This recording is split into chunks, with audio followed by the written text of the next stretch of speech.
parole de Dieu nous montre qu'il y a des anges qui nous protègent, ce sont les anges gardiens.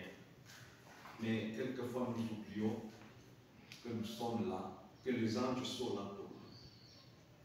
Quelquefois nous oublions, peut-être même souvent. Souvent nous pensons que nous sommes seuls.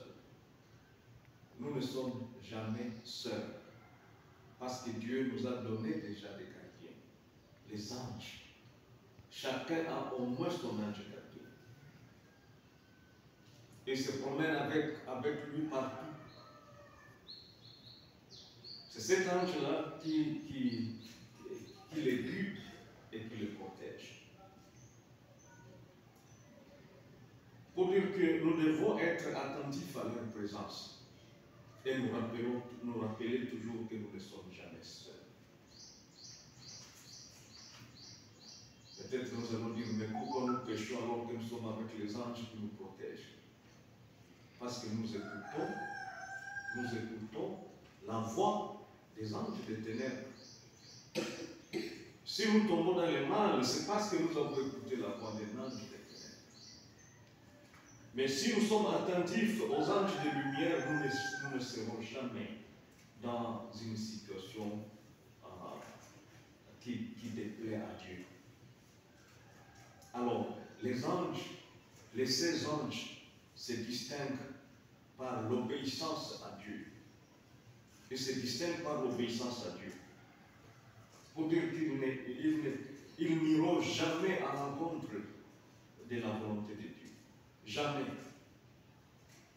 Et vous vous rappelez ce que j'avais dit la fois passée quand on avait célébré les archanges. Je vous avais rappelé qu'ils font une décision définitive, une fois pour toutes, et quand ils prennent une décision, ils ne reculent pas. Donc, ils se projettent ils se projettent en avant et en arrière, et ils prennent une décision qu'ils ne peuvent jamais changer. C'est pourquoi Satan ne changera pas. Il ne se convertira pas parce qu'il a déjà pris une décision une fois pour toutes. Et on peut dire le contraire, les 16 anges ne changeront pas. Ils ne tomberont jamais dans le mal.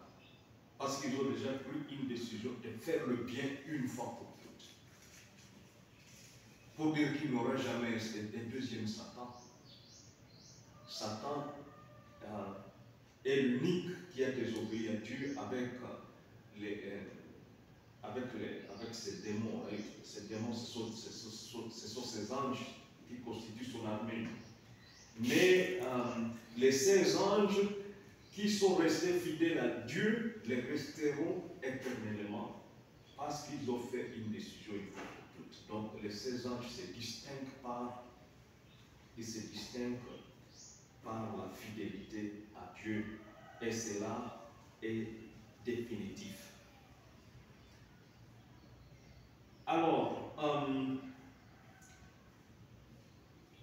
il nous est demandé d'être toujours à l'écoute de Dieu, et notre façon d'être à l'écoute de Dieu, c'est être à l'écoute de sa parole.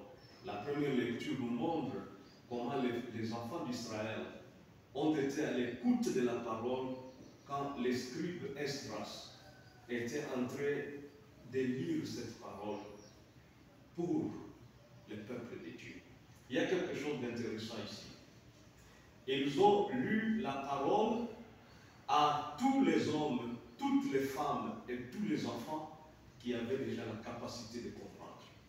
Et ils ont lu la parole pendant longtemps. On peut dire du matin au soir. Ils étaient assis pour écouter cette parole. Nous pouvons peut-être nous demander quelle est notre capacité d'écoute de la parole de Dieu. Il suffit que le prêtre vous donne l'homélie de 30 minutes. Vous allez réclamer que ce prêtre-là nous fait traîner dans la messe. Mais ces gens ont écouté la parole du matin au soir. Une façon de dire que nous avons tout intérêt de nous nourrir de la parole de Dieu parce que c'est cette parole-là qui nous donne vie. Nous ne pouvons pas avoir la vie en nous si nous n'avons pas Dieu en nous Et Dieu est en nous par sa parole.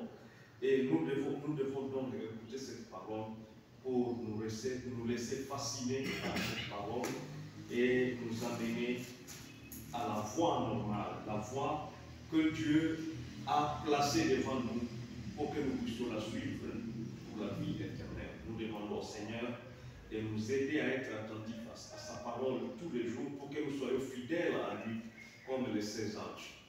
Et aussi, nous lui demandons de nous aider à être conscients de la présence de nos anges gardiens, parce qu'ils nous aident, ils nous guident, ils nous protègent contre tous les dangers. Le Seigneur chante avec nous.